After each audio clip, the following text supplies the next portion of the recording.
Assalamu alaikum. Welcome to the playlist of Microsoft Word Tools and Tips. এই video topic হচ্ছে table. Table নিয়ে এত কিছু বলার আছে যে আমি মাইক্রোসফট ওয়ান নোটে রীতিমতো লিস্ট নিয়ে বসেছি। এখানে মোট 18টি আইটেম আছে। আমি চেষ্টা করব এই 18টি আইটেম সাথে আরো প্রয়োজনীয় কিছু টপিক কভার করার জন্য। So let's get started. আমি এই স্যাম্পল ডকুমেন্টটি নিয়ে কাজ করব যেখানে লিটারালি অনেকগুলি স্যাম্পল সেন্টেন্স আছে। ফর এক্সাম্পল আমি এখানে টেবিল ইনসার্ট করতে চাই। তাহলে এখানে ক্লিক করা অবস্থায় আমি এই ইনসার্ট ট্যাবে যাব। দেন এখানে আমি টেবিল অপশনে যাব। এখান থেকে আমি আমার পছন্দ মতো ডাইমেনশনের টেবিল ইনসার্ট করতে পারি। ফর এক্সাম্পল এখন দেখতে পাচ্ছেন আপনারা 8x6 একটা টেবিল ইনসার্ট হবে। এই জায়গাটাতে দেখবেন যে ইনফরমেশনটা দেখায় যে কোন ডাইমেনশনের টেবিল ইনসার্ট হচ্ছে। এখন এইখানে আপনি 10/8 দিতে পারেন। তার থেকে যদি বেশি কিছু দরকার পড়ে দেন আপনি ইনসার্ট টেবিলে গিয়ে দেন আপনি কলাম বা রোর সংখ্যা ইনপুট দিতে পারেন। ফর এক্সাম্পল আমি 15/10 দিতে চাই। So here we have 15/10 table. আর যদি কোনো টেবিল ডিলিট করতে হয় আমরা সিম্পলি এইখানে ক্লিক করে ডিলিটে গিয়ে ডিলিট টেবিল করতে পারি। ওকে। ওকে, এখন আমি খুবই ইন্টারেস্টিং একটা জিনিস দেখাবো যেটা খুবই ইউজফুল। তার জন্য আমি একটা বিশাল বড় সাইজের টেবিল নিব। নাম্বার অফ কলাম 5 রাখলাম, number of rows for example 100। Okay, so আমি হেডিংগুলির নাম দিয়ে দিচ্ছি। For example student ID, student name, contact, email, আর for example CGPA. Okay, so আমি এই টেবিলে এই 100 জন স্টুডেন্টদের ইনফরমেশন জমা রাখতে চাই। সো অবভিয়াসলি এই টেবিলটা এক পেজে আঁটবে না, আমার মাল্টিপল পেজ এক্সটেন্ড হবে। সো এটা খুবই দরকারি যে আমার এই হেডিংগুলি যাতে প্রতি পেজে রিপিট হয়। তো সেটা কিভাবে করা যায়? সো আমি এই রোটা একদম ডান পাশ পর্যন্ত এক্সটেন্ড করব। এই পর্যন্ত আসাটা খুবই জরুরি। আমি যদি জাস্ট এই 4টা সিলেক্ট করি তাহলে সেটা যথেষ্ট না, আমাকে এই 4টা সিলেক্ট করে ডান পাশটাও এক্সটেন্ড করতে হবে। এরপরে আমি রাইট ক্লিক করে টেবিল প্রপার্টিসে যাব। এখানে বেশ কয়েকটা ট্যাব আছে, আমি রো ট্যাবটায় যাব। এরপর এই অপশনটা চেক দিয়ে দিব, রিপিট অ্যাজ হেডার। সো এটাতে যদি ওকে দেই, এখন আমি যদি নিচে নামি তাহলে দেখব প্রতি পেজে আমার এই যে ইনিশিয়াল রোটা এটা হেডার হিসেবে অ্যাড হয়ে গেছে। আশা করি এই আইডিয়াটা অনেকেরই বেশ কাজে আসবে। সো আমি এখন এই টেবিলটা ডিলিট করে দিচ্ছি। সো এভাবে আমি ফর এক্সাম্পল আমি 7/5 ডাইমেনশনের একটা টেবিল নিলাম। টেবিলের উপরের রোতে সাধারণত হেডিং থাকে। ফর এক্সাম্পল আমি এখানে হেডিং দিলাম, আর এখানে ফর এক্সাম্পল আমি সিরিয়াল নাম্বার দিলাম। হেডিংটা আমি কপি করে নিচ্ছি কন্ট্রোল-C দিয়ে, আর কন্ট্রোল-V প্রেস করলে পেস্ট করে দিলাম। আর এইখানে আমি অটোমেটেড নাম্বারিং সিলেক্ট করতেছি এখানে গিয়ে। আর এখানে টেবিলের বিভিন্ন এন্ট্রি থাকবে, আমি জাস্ট এন্ট্রি ওয়ার্ডটি টাইপ করে নিচ্ছি। এটা কপি করে আমি বাকি সেলগুলো সিলেক্ট করে পেস্ট করে দিলাম, ডান। সো এখন আমরা বেশ কিছু জিনিস শিখব। টেবিলে ক্লিক করলে আপনি দেখবেন যে 2টি নতুন ট্যাব এখানে এসে পড়ে, যেটা আমি যদি বডিতে টেক্সট করি তাহলে এই ট্যাবগুলি থাকে না। টেবিলে ক্লিক করলে শুধুমাত্র টেবিলের সাথে ডেডিকেটেড 2টা ট্যাব চলে আসে। এই লেআউটে আসলে অনেক কিছু আপনি টেবিলের কন্ট্রোল করতে পারেন। ফর এক্সাম্পল আমরা শুরুতে দেখব যে আমি কিভাবে নতুন কোনো রো বা কলাম ইনসার্ট করতে পারি। ফর এক্সাম্পল আমি এই প্রথম রো এর উপরে যদি কোনো রো ইনসার্ট করতে চাই তাহলে আমি ইনসার্ট অ্যাবভ দিব। আমি যদি লাস্টের রো এর নিচে কোনো কিছু ইনসার্ট করতে চাই তাহলে আমি লাস্টের রোতে এসে ইনসার্ট বিলো দিব। ওকে, আমি যদি এইটার ডান পাশে কোনো কলাম ইনসার্ট করতে চাই তাহলে আমি ইনসার্ট রাইট দিব। আমি যদি এটার বামে কোনোটা ইনসার্ট করতে চাই তাহলে আমি ইনসার্ট লেফট দিব। রাইট। সো এভাবে আমরা এই অপশনগুলির সাহায্যে রো বা কলাম ইনসার্ট করতে পারি। এখন আমি জাস্ট চাচ্ছি যে আমি যেগুলি ইনসার্ট করছি এগুলো আমি ডিলিট করতে চাই। সো এই ডিলিট অপশনে গেলে আপনি হচ্ছে রো বা কলাম ডিলিট করতে পারবেন। তার জন্য আপনাকে যেটা করতে হবে, আপনি যেই কলামে ডিলিট করতে চান সেই কলামের যেকোনো একটা সেলে থাকবেন। দেন আপনি এখানে গিয়ে ডিলিট কলামস, সো এটা সিলেক্ট করতে চাইলে এই কলামের একটা সেলে এসে আমি ডিলিট কলাম দিলাম, চলে গেল।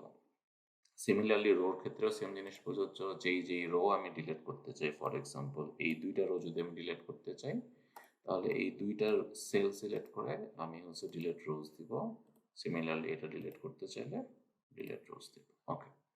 এখন আপনি যদি খেয়াল করেন যে আপনার টেবিলটা কিন্তু সাইজে ছোট হয়ে গিয়েছে এবং এটা দেখতে কিছুটা খারাপ লাগতেছে। সো একটা কাজ যেটা করতে পারি সেটা হচ্ছে আমরা লেআউটে গিয়ে আমরা অটো ফিট উইন্ডো দিতে পারি। তাহলে এই জিনিসটা স্প্রেড হয়ে ফুল উইন্ডো কভার করবে। অথবা আরেকটা জিনিস করা যায়, তার জন্য আমি হচ্ছে আনডু করে নিচ্ছি কন্ট্রোল জেড দিয়ে। সেটা হচ্ছে আপনি যদি টেবিলটা দেখতে সুন্দর করতে চান, আপনি সিম্পলি এখানে ক্লিক করে সেন্টার দিতে পারেন, তাহলে টেবিলটা সেন্টার হয়ে থাকবে। সো আপনার ক্ষেত্রে যেটা প্রযোজ্য সেটা করতে পারেন, হয় টেবিলটা আপনি সেন্টারিং করতে পারেন, অথবা আপনি লেআউটে গিয়ে অটো ফিটে গিয়ে অটো ফিট উইন্ডো দিলে পুরোটা স্প্রেড হয়ে যাবে। ওকে, এখন আরেকটা জিনিস শেখাবো, সেটা হচ্ছে এই ডিস্ট্রিবিউট কলামের ইউজ। এটা কি করে, ফর এক্সাম্পল সিরিয়াল নাম্বারের জন্য আসলে আমার এত উইথের দরকার নেই। সো আমি এই কলামটার উইথ ছোট করে দিচ্ছি। ওকে, এটা তো আমি ম্যানুয়ালি করলাম। আপনি চাইলে এই কলামটা সিলেক্ট করে এই উইথে হচ্ছে আপনি ছোট করে নিতে পারেন। ওকে, এখন এটা যদি আমরা করি, আমরা যদি ম্যানুয়ালি করতে যাই, তাহলে আমি দেখলাম যে এটার উইথটা বড় হয়ে গিয়েছে, বাকি কলামগুলির উইথটা কম। সো এটা আসলে যদি ডিস্ট্রিবিউটেড থাকে, সবগুলো যদি ইকুয়াল উইথ থাকে, তাহলে এটা দেখতে সুন্দর লাগে। সো আমি যেটা করতে পারি, সবগুলো কলাম সিলেক্ট করলাম, দেন ডিস্ট্রিবিউট কলাম দিলাম, দেন এদের কলামের যে উইথ এটা কিন্তু ডিস্ট্রিবিউট হয়ে গেল। আর আমি আবারও চাইলে এটা অটো ফিটে গিয়ে অটো ফিট উইন্ডো দিলাম এবং ইকুয়ালিটি মেনটেনের জন্য কলামগুলো সিলেক্ট করে ডিস্ট্রিবিউট কলাম দিলাম। দ্যাটস ইট, তাহলে সব কিছু অ্যাডজাস্ট হয়ে গেল। ওকে, এখন সাধারণত আমরা জানি যে উপরের একটা বোল্ড থাকে। সো আমি উপরের রোটা সিলেক্ট করে আমি বোল্ড দিয়ে দিলাম, তাহলে এটা দেখতে ভালো লাগবে। এবার আসি যে অ্যালাইনমেন্ট নিয়ে। সাধারণত টেবিলের এন্ট্রিগুলি সেন্ট্রাল অ্যালাইনমেন্ট থাকলে দেখতে সুন্দর লাগে। সো আমরা এটা সিলেক্ট করে নিলাম এবং এখানে আমি অ্যালাইন সেন্টার দিলে সবগুলি হচ্ছে সেন্টারে চলে আসলো। আপনার কাছে টেবিলটা যদি খুব কম্প্যাক্ট মনে হয়ে থাকে, তাহলে আপনি এই উপরে এবং নিচে কিছু স্পেস অ্যাড করতে পারেন। সেটা কিভাবে করা যায়? আমি এই ফুল টেবিলটা সিলেক্ট করলাম, দেন লেআউটে গেলাম, দেন এই বিফোর আফটার দেখেন 0 0 দেওয়া আছে। এটা যদি আপনি 1 দেন, তাহলে উপরে কিছু স্পেস অ্যাড হবে, আফটারে 1 দিলে নিচে কিছু স্পেস অ্যাড হবে। ওকে, আর এটা জানা আছে যে আমরা যেহেতু এটা আমি অটো নাম্বারিং দিয়েছিলাম এখান থেকে, সো আপনি যদি লেআউটে যান দেখবেন যে এটার সামনে 0.25 স্পেস অ্যাড করা আছে। তো এটা যদি আপনার কাছে দেখতে অড লাগে, তাহলে আপনি এটা 0 করে দিতে পারেন। আর সেন্টারে গিয়ে তো এটা অটো সেন্টার আছে। That's it. সো এই পর্যন্ত আমরা কি কি শিখলাম? আমরা শিখলাম যে কিভাবে টেবিল ইনসার্ট করতে হয়, রো ইনসার্ট বা ডিলিট করতে হয়। মার্জ সেলটা আমরা এখন দেখিনি। ফিট কন্টেন্ট বা উইন্ডো উইথ আমরা দেখেছি, ডিস্ট্রিবিউট কলাম দেখেছি, অ্যালাইনমেন্ট উইদিন সেল দেখেছি, পেজ লেআউট সেটআপ এটাও দেখেছি। পেজ লেআউট সেটআপটা হচ্ছে এখানে গিয়ে যে আমরা স্পেসিংটা সেটআপ করলাম, এটাই হচ্ছে পেজ লেআউট সেটআপ। ওকে, তো আমরা নেক্সট দেখবো হচ্ছে মার্জ সেলের এই ব্যাপারটা।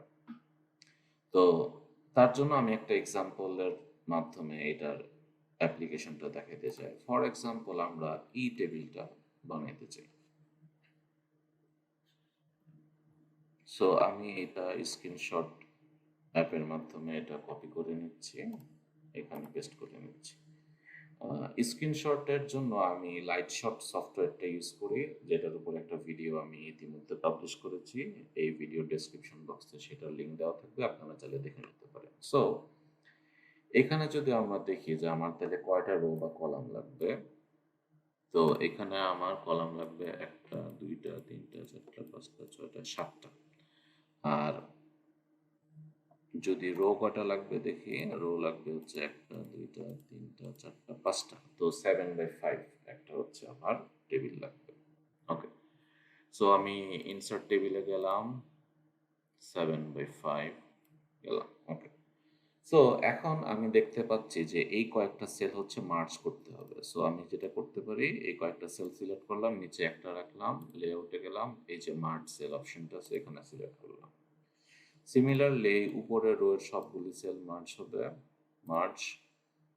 এই 3 নম্বরেরও সবগুলি মার্জ হবে, সিলেক্ট করে মার্জ দিলাম। দ্যাটস ইট, হয়ে গেছে। সো এখন আমি এটা টাইপ করে নিচ্ছি, এলিভেটর টাইপ।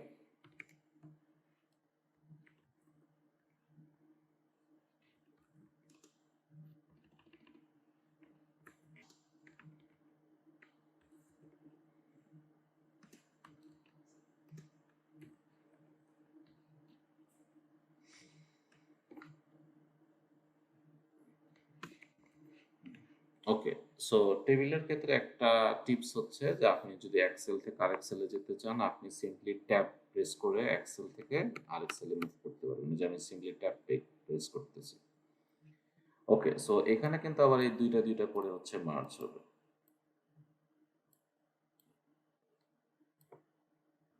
ওকে, সো এটা হচ্ছে বেল্ট, এটা হচ্ছে সিঙ্গেল চেইন, টুইন চেইন,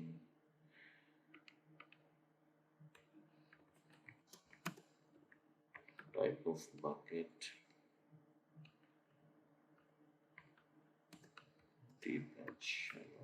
ওকে, সো এবং পাশেরটা হচ্ছে ভি বাকেট।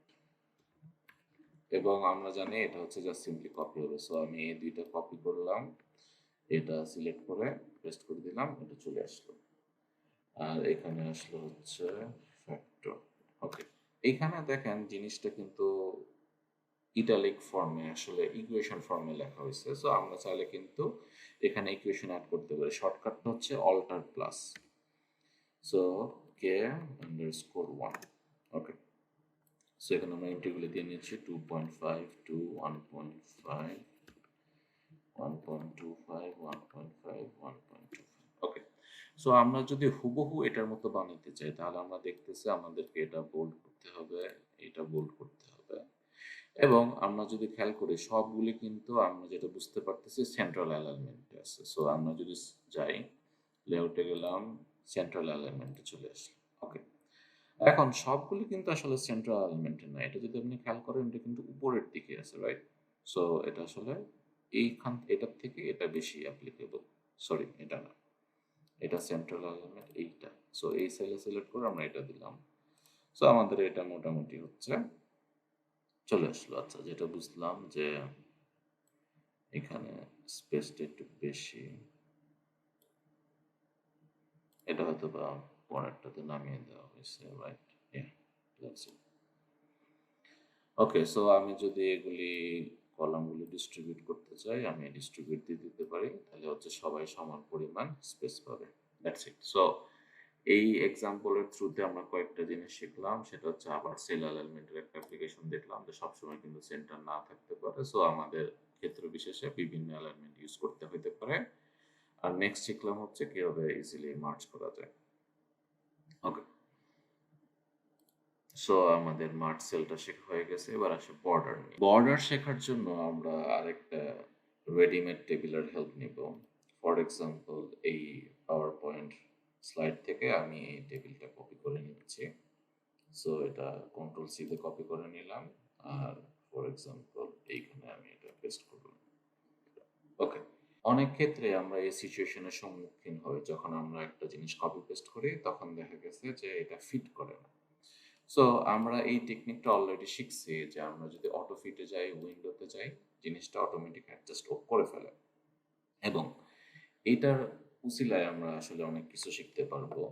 ফর এক্সাম্পল, যদি এটা ফন্ট টাইমস নিউ রোমান না থাকতো, আমি জাস্ট এখানে যাই টাইমস নিউ রোমান টাইপ করে দিতাম, এবং আমি আমার সুবিধা মতো যেই ফন্ট সাইজ সেটা সিলেক্ট করে দিলাম। ওকে, এটার ব্যাকগ্রাউন্ডে একটু অন্য কালার মনে হচ্ছে, আমরা এটা হোয়াইট করে দেই এবং এইখানে অল বর্ডার দিয়ে দেই। ওকে, এখন আমি দেখতেছি যে এটার হাইটটা অনেক বেশি। সো হাইট বেশি হওয়ার বেশ কয়েকটা কারণ থাকতে পারে। এখানে গিয়ে আমরা হচ্ছে 1 দিয়ে দেই এবং লেআউটে গিয়ে আমরা হচ্ছে 1 1 দিয়ে দেই। স্টিল এটা অনেক বেশি, আমরা 0 0 দিয়ে দিই। ওকে, এবার আমরা লেআউটে গিয়ে এটার হাইট হচ্ছে কমায় দেওয়া ট্রাই করি। ওকে, ফাইন। সো এখন কিন্তু আমার এই টেবিলটা অনেক কম্প্যাক্ট হয়ে গেল, রাইট? সো এটা বেশি কম্প্যাক্ট লাগতেছে, আমরা এটা উপরে আর নিচে 1 1 স্পেসিং দিয়ে দিই। ওকে, নাও লুকস বেটার। ওকে, সো এখন আমরা স্টিল অ্যালাইনমেন্টের একটা কাজ করতে পারি, সেন্টার অ্যালাইনমেন্ট দিতে পারি, কিন্তু এটা একটু দেখতে খারাপ লাগতেছে, সো এটা আমরা এই একটু অ্যালাইন সেন্টার লেফট দিয়ে দিই। ওকে, এবং আপনার কাছে যদি মনে হয় যে এটা একদম বেশি ঘেঁষে আছে, আমি একটু গ্যাপ চাই, সো আপনি সিম্পলি লেআউটে যাবেন, এই লেফটে আপনি 0.05 স্পেস দিয়ে দিতে পারেন। Now it looks better. Okay, so এইখানে আপনি যদি চান যে না আমার এই স্পেসিফিকেশনের কলামটা দরকার নাই, সো অ্যাজ ইউজুয়াল আমরা এখানে সিলেক্ট করে ডিলিট কলাম দিতে পারি। আর এটা আমরা দুইটা অপশন জানি, একটা অপশন হচ্ছে auto fit window. So here we go. Okay, so আমাদের যে মেন উদ্দেশ্য ছিল বর্ডার শেখা, সো বর্ডার শিখতে এসে আমরা আসলে আরো অনেক কিছু রিভাইজ প্লাস নতুন অনেক কিছু শিখতে পারলাম, এটা আমি কারেক্ট করে নিই। ওকে, এখন আমরা যেটা করতে চাই, আমি চাই যে এটার উপরে এবং নিচে বর্ডার থাকবে এবং জাস্ট লাস্টে বর্ডার থাকবে, মাঝখানে রোগুলির মাঝখানে কোনো বর্ডার থাকবে না। সো এটা কীভাবে করতে পারি? সো সিলেক্ট করলাম, হোমে গেলাম, এখানে যে ফার্স্টে সব বর্ডার উঠাই দিব, নো বর্ডার, এবং ফার্স্টের রোটা সিলেক্ট করে আমি সিম্পলি হচ্ছে এই বটম বর্ডার দিব, নিচের রোতে এসে পুরো রোটা সিলেক্ট করে বটম বর্ডার দিব, আর এইখানে আমি হচ্ছে টপ বর্ডার দিব। সো আমরা অনেক কিন্তু রিসার্চ আর্টিকেল এই টাইপের টেবিল দেখতে পারি যে বর্ডারিংটা এরকম থাকে। সো এভাবে আপনি চাইলে হচ্ছে কোথায় কি বর্ডার দিতে চান সেটা কন্ট্রোল করতে পারেন। এখানে আরেকটা জিনিস আমি শেখাতে চাই যে অনেক সময় কিন্তু এরকম হয় যে এই টাইপের যখন বর্ডার দেওয়া থাকে তখন বর্ডারের থিকনেসটা একটু বেশি থাকে, সো সেটা কিভাবে কন্ট্রোল করা যায়? সো অ্যাজ ইউজুয়াল আপনি এখানে যাবেন, দেন বর্ডার অ্যান্ড শেডিং এ যাবেন। তো কারেন্টলি উইথ দ্য হাফ দেওয়া আছে, এটা যদি আপনি 1.5 দেন বা 2.5 দিতে পারেন, 1.5 দিলেই মনে হয় enough। আচ্ছা, আমরা 2 কোয়ার্টার দিয়ে দেখি। ওকে, দিলাম। এখন যদি আমি টপ দেই তাহলে এই যে দেখেন এটা বেশ মোটা হয়ে গেছে এটা। সো আমি পুরোটা সিলেক্ট করলাম, টপ বর্ডার দিলাম, দেন পুরোটা সিলেক্ট করে বটম বর্ডার, দেন এটা bottom border, that's it. So এভাবে হচ্ছে আপনি থিক বর্ডার চাইলে অ্যাড করতে পারেন, এবং এটা যে কোনো সময় হচ্ছে চাইলে চেঞ্জ করতে পারেন। যেমন এটা আমার কাছে আসলে বেশি মোটা লাগতেছে, আমি এটা দেরি দেই। ওকে, সো আমি বটম দিলাম, এখানে দিলাম, আবার এখানে টপ দিলাম, তাহলে নতুন রিভাইস যে থিকনেসটা এটা চলে আসবে। আর যদি আমি এখন নতুন কোনো টেবিলে কাজ করতে চাই, যেমন এখানে যদি আমি এখন অল বর্ডার দিতে চাই তাহলে সবগুলি মোটা হয়ে যাবে, সো এটা আসলে দেখতে খারাপ লাগতেছে। সো আমি যদি আগের জায়গায় ফিরে যেতে চাই তাহলে আমি আবার হাফ সিলেক্ট করে দিব, দ্যাটস ইট। সো আমার আগের যেই বর্ডারের থিকনেস সেখানে চলে আসলো। সো আমাদের বর্ডার নিয়ে ডিসকাশন শেষ, এবার আসতেছে নাম্বারিং এবং ক্রস রেফারেন্সিং। এটা খুবই ইম্পর্টেন্ট জিনিস যে টেবিলগুলিতে অবশ্যই একটা টাইটেল থাকে। সো আমরা সাধারণত টেবিল দেই, টেবিলের পর একটা নাম্বারিং সাধারণত আমরা ম্যানুয়ালি দিয়ে থাকি।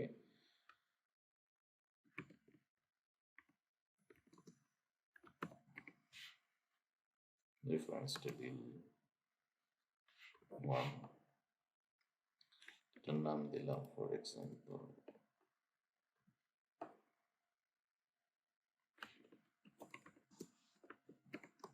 টেবিল 2। ওকে, এটা সাধারণত সেন্ট্রাল অ্যালাইনমেন্টে থাকে, আমরা জানি। ওকে, এই টেবিলের নাম্বারগুলো ম্যানুয়ালি দিলে আসলে আমরা রেফারেন্সিং করতে পারবো না। সো আমাদের যেটা করতে হবে, ফার্স্টে রেফারেন্সে যেতে হবে, দেন এখানে ইনসার্ট ক্যাপশনে যেতে হবে। সো আমি এই নাম্বারটা ডিলিট করে দিচ্ছি। ওকে, সো এই যে ইনসার্ট ক্যাপশন, এখানে গেলে সাধারণত ফিগার দেওয়া আছে, আমি ফিগার না দিয়ে টেবিল দিব। ওকে, আর এক্সক্লুড লেভেল ফ্রম ক্যাপশন দিলাম জাস্ট 1। সো ওকে, সো এখানে টেবিল 1 চলে আসলো, এটা আমি ডিলিট করে দিচ্ছি। এটা আমি দিলাম ফর এক্সাম্পল, এটা অটোমেটিক 2 চলে আসবে, এটা ফর এক্সাম্পল আমি অ্যাড করে দিচ্ছি 2। সো এই জিনিসটা কিন্তু এখন আমি এই রেফারেন্স ট্যাবে এসে যেহেতু আমি ইনসার্ট করেছি, এখন আমি এটাকে ক্রস রেফারেন্স করতে পারবো। ফর এক্সাম্পল এখানে আমি লিখলাম যে রেফার টু অমুক টেবিল, টেবিল 1। সো এখানে যে আমি যখন ক্রস রেফারেন্সে আসবো, তখন এই যে আমি যদি এই নাম্বার আইটেমে না গিয়ে নিচে টেবিল সিলেক্ট করে দেই, তখন আমি দেখব যে আমি যেগুলি ক্যাপশন ইনসার্ট করছিলাম ওগুলি অলরেডি কিন্তু চলে আসছে। সো আমি এখানে এন্টার ক্যাপশনটা সাধারণত ইউজুয়ালি হয় না, অনলি লেভেল এন্ড নাম্বার হয়। এটা সিলেক্ট করে ওকে দিলে এটা অটোমেটিক হচ্ছে টেবিল 1 হয়ে গেছে। সো এইভাবে আমরা হচ্ছে ক্রস রেফারেন্স করতে পারি। ফর এক্সাম্পল আমি যদি এইটা এই পেজ থেকে কাট করে অনেক নিচে চলে আসি, ফর এক্সাম্পল এখানে পেস্ট করলাম। এখন যেহেতু এটি ক্রস রেফারেন্সিং হয়েছে, আমি যদি এখানে কন্ট্রোল ক্লিক করি তাহলে আমি কিন্তু ডাইরেক্টলি এই টেবিলের কাছে চলে আসবো। সো এটা হচ্ছে ক্রস রেফারেন্সিং এর সুবিধা। আরেকটা সুবিধা হচ্ছে আমি যদি এই টেবিলগুলির অর্ডারটা চেঞ্জ করি, অর্থাৎ আগের টেবিলটা আমি যদি পরে নিয়ে আসি, এখানে নিয়ে আসলাম। সো এই অবস্থায় আমি যদি এইগুলি সিলেক্ট করি, মানে যেখানে যেখানে ক্রস রেফারেন্সিং আছে ওই জোনগুলি সিলেক্ট করে রাইট ক্লিক করে আমি যদি এখন আপডেট ফিল্ড দেই, তাহলে এটা কিন্তু অটোমেটিক 1, এটা অটোমেটিক 2 হয়ে গিয়েছে।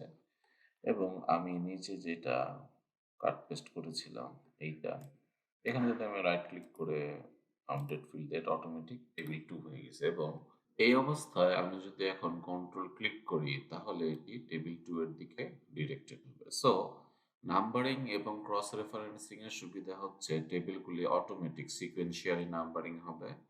আমি যদি এই সিকোয়েন্সটা চেঞ্জ করি এবং পরবর্তীতে আপডেট ফিল্ড দিই তাহলে অটোমেটিক নাম্বারগুলি অ্যাডজাস্ট হয়ে যাবে। এবং ক্রস রেফারেন্সিং এর সুবিধা হচ্ছে যে এই টেবিলগুলি ওই ক্রস রেফারেন্সের সাথে পরস্পর কানেক্টেড থাকে, সো ইজিলি সুইচ করা যায়।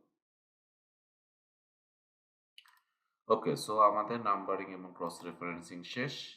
আর রিপিট হেডার তো আমরা আরো আগেই দেখেছি। এরপরে আমি যেটা দেখাবো সেটা হচ্ছে লিস্ট রাইটিং টিপস। তো সেটা একটা এক্সাম্পলের মাধ্যমে দেখাই। ফর এক্সাম্পল এখানে আপনারা দেখতে পাচ্ছেন এখানে বিভিন্ন ইনফরমেশনগুলি যে লিস্ট আকারে দিয়েছে, তো এটা কিন্তু দেখতে একটু খারাপ লাগতেছে যে কলমগুলি এক জায়গায় এবং একেকটা লেংথ এক জায়গায়।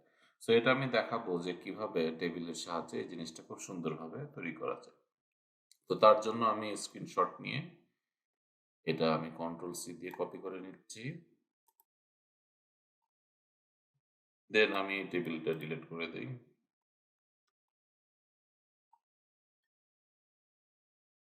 ওকে, সো এখানে আমি আপাতত পেস্ট করে নিচ্ছি।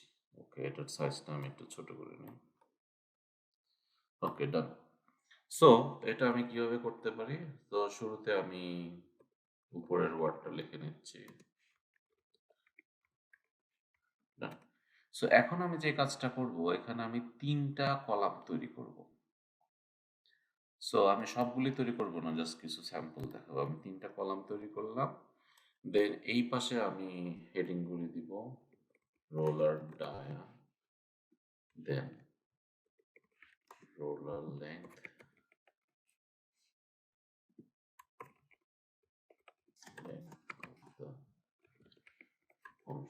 ওকে, ইত্যাদি ইত্যাদি। সো এরপরে আমি যে কাজটা করব, আমি এইটা একদম খুবই সামান্য উইথের রেখে দেন আমি হচ্ছে এখানে কলম দিব এবং কলমগুলি আমি এখানে বাকিগুলিতে কপি পেস্ট করে দিব।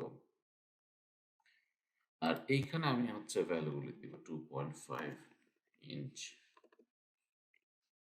দেন 17.5 ইঞ্চ, 8 ফিট, 11 ইঞ্চ ইত্যাদি। সো এভাবে আমি যদি জিনিসটা কমপ্লিট করি, ফর এক্সাম্পল আমি জাস্ট এটা ডিলিট করে দিচ্ছি দেখানোর জন্য। পরবর্তীতে ফাইনালি আমরা যেটা করব, এটার বর্ডারটা আমরা নো বর্ডার দিব। সো এই লিস্টটা কিন্তু দেখতে একটু বেটার লাগতেছে, রাইট, এটার তুলনায়। সো এই জিনিসটা আসলে নোমেনক্লেচার বা অন্যান্য আরো কিছুর ক্ষেত্রে অনেক প্রযোজ্য। যেমন আমি একটা এক্সাম্পল দেখাই আপনাদের। এক্সাম্পল হিসেবে এই নোমেনক্লেচারের কথা বলা যায়। এখানে ৩টি কলাম ব্যবহার করা হয়েছে। প্রথম কলামে সিম্বল, পরের কলামগুলিতে ইকুয়াল টু সাইন এবং পরবর্তীতে এটার মিনিং, সিম্বলগুলির মিনিং দেখানো হয়েছে। সো আমি যদি বর্ডারটা শো করি তাহলে আপনাদের জন্য দেখতে সুবিধা হবে। এটা একটু আপ ডাউন করলে দেন টেবিল সিম্বলটা আসার কথা। ওকে, এই যে। সো এখানে আসলে ৩টা কলাম ব্যবহার করা হয়েছে, যেটা আমি আপনাদেরকে এখানে দেখিয়েছিলাম। সো একইভাবে হচ্ছে আপনারা লিস্টটা প্রিপেয়ার করতে পারেন, তাহলে এটা একটু দেখতে বেশি প্রফেশনাল লাগে এটার তুলনায়। ওকে, এরপর আসতেছে সর্ট। টেবিলে কিন্তু আপনার চাইলে সর্টও করতে পারেন। ফর এক্সাম্পল, এটা যদি আমি অ্যালফাবেটিক্যালি সর্ট করতে চাই, যেটা আসলে নোমেনক্লেচারের জন্য প্রয়োজন, এখানে সবগুলো সিম্বল কিন্তু আসলে অ্যালফাবেটিক্যালি সর্ট করার প্রয়োজন। সো সর্ট কিভাবে করা যায় তার একটা এক্সাম্পল হচ্ছে, আমি এই টেবিলটা বাকিগুলি ফিল আপ করে দেই, তাহলে বুঝতে সুবিধা হবে। উইথ কোলন 17 ইঞ্চ, আমি কিন্তু ট্যাব দিয়ে দিয়ে এক্সেল থেকে আর এক্সেলে সুইচ করতেছি। সো এটা আসলে বেশ টাইম সেভিং একটা টেকনিক। PM colon 11 colon 30। ওকে, সর্ট করার জন্য আমাকে প্রথমে সবগুলি সেল সিলেক্ট করতে হবে, দেন আমরা এই সর্ট অপশনে যাব। এইখানে যেহেতু আমার কোনো হেডার রো নেই, অর্থাৎ কোনো হেডার নেই, সবগুলি ইনফরমেশন, সো আমি এটা রাখবো এবং এখানে ড্রপ ডাউনে গিয়ে আমি কলাম 1 সিলেক্ট করে দিব। কলাম 1 এর সাপেক্ষে করতে চাই, কারণ রোলার ডায়া থাকলে এটা নিবে না, এরর দেখাবে। সো কলাম 1 সিলেক্ট করলাম, এবার ওকে দিলাম। অ্যাসেন্ডিং অর্ডারে সর্ট হয়ে গেছে। সো এভাবে আমরা এই সর্টের সাহায্যে সর্ট করতে পারি, অনেকটা এক্সেলের মতো। সো আমরা সর্ট দেখলাম, এবার আসেন ট্যাব উইদিন টেবিল। সো অনেক সময় এরকম হয় যে আমি যদি এইখানে অবস্থা ট্যাব দিই, তাহলে যেটা হইতেছে এক্সেল থেকে আর এক্সেলে সুইচ করতেছে। অনেক সময় এরকম হতে পারে যে আপনার একটা ইন্ডেন্টেশন দরকার, সেটার জন্য আপনাকে যেটা করতে হবে, কন্ট্রোল প্রেস করে ট্যাব দিতে হবে, তাহলে একটা ট্যাব চলে আসবে। আমি এই সুবিধার জন্য আরেকটু সরিয়ে নিচ্ছি এটা, যাতে ইফেক্টটা বোঝা যায় সহজে। এখন আমি যদি কন্ট্রোল প্রেস করে ট্যাব দেই, তাহলে কিন্তু একটা ইন্ডেন্টেশন চলে আসবে, বাট শুধু ট্যাব দিলে কিন্তু এক্সেল থেকে আর এক্সেলে শিফট হবে। সো এই জিনিসটা অনেকেরই হয়তো জানা নাও থাকতে পারে যে আসলে চাইলে এখানেও ইন্ডেন্টেশন কন্ট্রোল প্রেস করে ট্যাব অ্যাপ্লাই করা যায়। আর টেবিল ছাড়া বাইরে কিন্তু জাস্ট সিম্পলি ট্যাব প্রেস করলেই হচ্ছে ইন্ডেন্টেশন হয়, কিন্তু টেবিলের ভিতরে করতে গেলে কন্ট্রোল প্রেস করে ট্যাব দিতে হবে। ওকে, এরপর আসতেছে font formatting in entire table. আমি যদি পুরো টেবিলের ফন্ট চেঞ্জ করতে চাই, তাহলে আমি সিম্পলি এইখানটায় ক্লিক করলেই হবে। এখানে ক্লিক করলে পুরো টেবিলটা সিলেক্ট হয়ে যায়, আমাকে কষ্ট করে আর এরকম পুরা সবগুলি সেলের মধ্যে দিয়ে সিলেকশন করতে হয় না। এখানে দিলে পুরোটা চেঞ্জ হয়ে যায়। এবং এখন আমি যদি ক্যালিব্রি দেই বা অন্য কোনো দিই, তাহলে এই পুরো টেবিলের ফরম্যাটটা চেঞ্জ হয়ে যাবে এবং সবকিছু এখানে কন্ট্রোল করা সম্ভব, সাইজ, ফন্ট টাইপ ইত্যাদি ইত্যাদি। সো আমি আবার টাইমস নিউ রোমানে ব্যাক করতেছি, ফন্ট সাইজ 12 এ ব্যাক করতেছি। ওকে, সো এরপর আসতেছে হাইট উইথ অ্যাডজাস্টমেন্ট। এটা আমরা কাইন্ড অফ অলরেডি দেখে ফেলেছি, যে আমি পুরো টেবিল সিলেক্ট করে আমি যদি লেআউটে যাই, এখন যদি আমি হাইটটা বাড়াই, তাহলে এখানে আমার হাইটগুলি বেড়ে যাবে। প্লাস হচ্ছে আমি সিমিলারলি হাইট কমায় ফেলতে পারি। সিমিলারলি আমি যদি এটার উইথটা কমাইতে চাই, যেমন এটার উইথ অনেক বেশি হয়ে আছে, তো আমি এখান থেকে আমি এরকম হাইট উইথ হচ্ছে কন্ট্রোল করতে পারি। ওকে, এরপর আসতেছে সেন্টারিং ইন এন্টায়ার পেজ। এই জিনিসটা ইন্টারেস্টিং এবং অনেক ক্ষেত্রে প্রয়োজন হয়। এক্সাম্পল হিসেবে বলা যায়, থিসিসের ক্ষেত্রে কিন্তু অনেক সময় এরকম একটা ডেডিকেশন পেজ থাকে, যেখানে সাধারণত লেখা হয় to the most merciful or to my family. So এটা পারফেক্টলি সেন্টার করার উপায় হচ্ছে, আপনি একটা সেল নেবেন, অর্থাৎ একটা সেল ইনসার্ট করবেন টেবিলের, এবং এখানে গিয়ে সেন্ট্রাল অ্যালাইনমেন্ট দিবেন, তাহলে আপনি 100% কনফার্ম হতে পারবেন যে এটা এক্স্যাক্টলি মাঝখানে আছে। সো আপনাকে এন্টার প্রেস করে করে সেন্টারিং করতে হবে না। সো আইডিয়াটা কি আমি আবারও বলতেছি যে একটা মাত্র সেল ইনসার্ট করবেন, এখানে গিয়ে একটা মাত্র সেল ইনসার্ট করবেন। আর ইনসার্ট করার পরে ওখানে আপনি আপনার টেক্সটটা লিখবেন, তারপর এই লেআউটে গিয়ে এই একদম পারফেক্ট অ্যালাইন সেন্টার দিয়ে দিবেন, তাহলে হচ্ছে একদম মাঝখানে চলে আসবে। তো আমরা দেখলাম কিভাবে সেন্টারিং করা যায় এন্টায়ার পেজে। এরপর আসতেছে ফিগার অ্যান্ড ক্যাপশন। এই জিনিসটা আমি এক্সটেন্সিভলি ইউজ করি, কারণ হচ্ছে ফিগারের সাথে ক্যাপশনটা যাতে সেম পেজে থাকে। এর জন্য এই টেকনিকটা ইউজ করলে জিনিসটা অনেক রিস্ক ফ্রি, আপনার সহজে চোখে পড়বে। যদি ফিগারটা এক পেজে থাকে, ক্যাপশন আরেক পেজে থাকে, এটা খুব সহজে আপনার চোখে পড়বে। সো আমি এটাও একটা অলরেডি ইউজ করা একটা এক্সাম্পল দিতে চাই। এইখানে আপনারা যেই ফিগারটা দেখতে পাচ্ছেন, এটা কিন্তু একটা টেবিলের ভিতরে ইনসার্ট করা। সেখানে দেখতে পাচ্ছেন যে এইখানে 4টা ডিফারেন্ট সেল আছে এবং প্রতিটা সেলে আমি ফিগার ইনসার্ট করেছি এবং একটা টেক্সট ইনসার্ট করেছি, এবং এই ফিগারের ক্যাপশনটাও কিন্তু আমি একটা টেবিলের একটা সেলের মধ্যে রেখেছি। সো কোনো কারণে যদি এরকম হয় যে আপনার এখানে কিছু লাইন ইনসার্ট করতে হয়েছে, ফলে এইটার ক্যাপশনটা আপনার অন্য পেজে যদি চলে যায়, তাহলে দেখেন এটা কিন্তু আপনার সহজে চোখে পড়বে এই বর্ডারটার কারণে। এবং আমি রিকমেন্ড করব যে এই ফিগারগুলি এবং ক্যাপশনগুলি টেবিলের মধ্যে ইনসার্ট করে এই বর্ডারগুলি আপনি একদম শেষ মুহূর্তে আপনার যখন পুরো রিপোর্টটা ফাইনাল হয়ে যাবে, তখনই শুধুমাত্র আপনি ভ্যানিশ করবেন। তাহলে যেটা হবে যে কোনো কারণে যদি ফিগার এবং ক্যাপশনটা একে অপর থেকে স্প্লিট হয়ে যায়, এটা সহজে আপনার চোখে ধরা পড়বে। এই রিপোর্টে আপনারা যত ফিগার দেখতে পাচ্ছেন, এগুলি সবগুলি কিন্তু টেবিলের ভিতরে ইনসার্ট করা এবং ক্যাপশনগুলিও টেবিলের ভিতরে ইনসার্ট করা। সো এই জিনিসটা খুব হেল্পফুল। আর ক্রস রেফারেন্সিং এর যে কথাটা বলেছিলাম আমি, যে এখানে যত টেবিল আছে এই রিপোর্টে, সব টেবিলগুলি কিন্তু আমি ক্রস রেফারেন্সিং করেই তৈরি করেছি। এই যে এখানে আপনারা দেখতে পাচ্ছেন ফিল্ডটা। আর এই যে এটা ক্রস রেফারেন্সিং করার কারণে আমি যদি এখন কন্ট্রোল ক্লিক করি, তাহলে ডাইরেক্টলি আমি এই টেবিলের কাছে চলে আসব। আর এখানে আপনারা ওই যে আমি টেকনিকটা দেখিয়েছিলাম যে লিস্ট রাইটিং টিপস, সো ওই টেকনিকটা কিন্তু এখানেও ফলো করা হয়েছে, যে আমি এই কলমটা কিন্তু একটা কলামের ভিতরে রেখেছি। সো সবগুলি পারফেক্টলি অ্যালাইন্ড আছে এবং এটা দেখতে কিন্তু বেশ ভালো লাগতেছে। ওকে, এরপর আসতেছে আপনারা টেবিল উইদিন টেবিল। এই জিনিসটা অনেক ক্ষেত্রে দরকার পড়ে।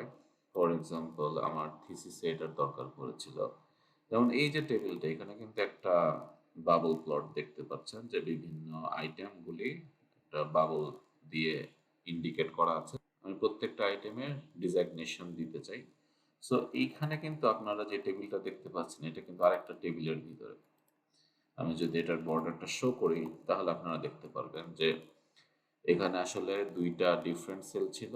এই সেলের ভিতরে এই টেবিলটা হচ্ছে ইনসার্ট করা হয়েছে। আর সেম আইডিয়াটা এখানেও ফলো করা হয়েছে, যে ফিগার এবং ক্যাপশনটা টেবিলের ভিতরেই রাখা হয়েছে।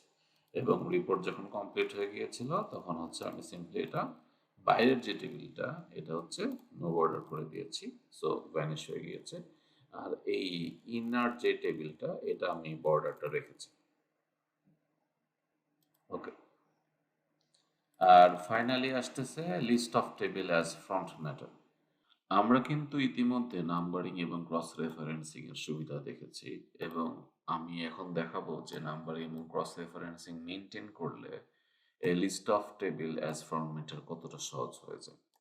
তো তার জন্য আমরা টেবিলগুলির নাম দিচ্ছি যথাযথ। ফর এক্সাম্পল এটা দিলাম যে রেজিস্ট্যান্স ফ্যাক্টর ভ্যালুস। এটা তো অলরেডি আমরা ক্যাপশন ইউজ করে নাম্বারিং করেছি। আর এই টেবিলটার একটা আমরা নাম্বার দেই।